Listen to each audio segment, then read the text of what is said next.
If I could whisper one truth across the centuries, it would be this: the table is the first republic.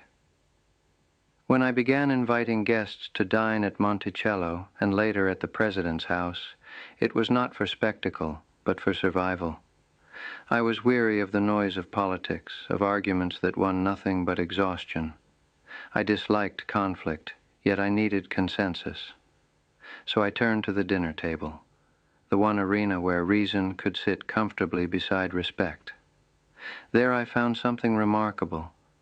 People who would never meet each other halfway in the chamber could do so over a glass of wine. Bread broke barriers that oratory could not.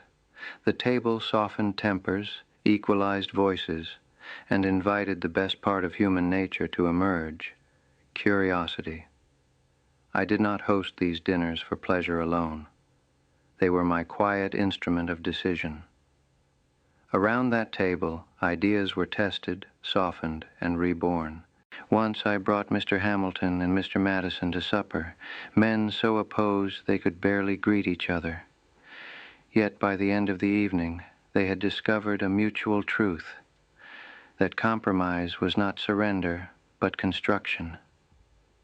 From that single dinner, the capital found its home, and the nation found its financial footing. Many times I sat among my guests and watched it happen again. That invisible moment when one enters believing one thing and leaves believing another.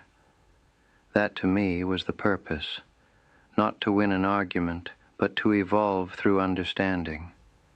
A table, when properly set, does not host sides. It hosts minds in motion. Every good conversation begins with a single honest story. One voice opens the door for another.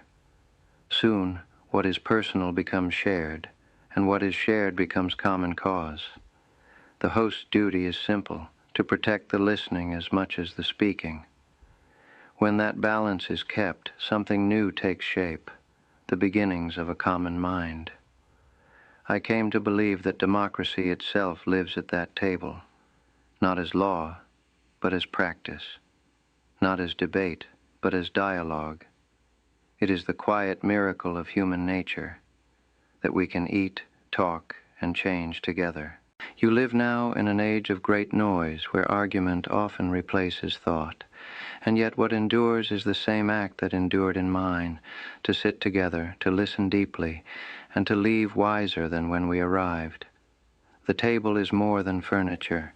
It is the architecture of democracy itself, and every time people gather to speak with candor and curiosity, the republic is reborn.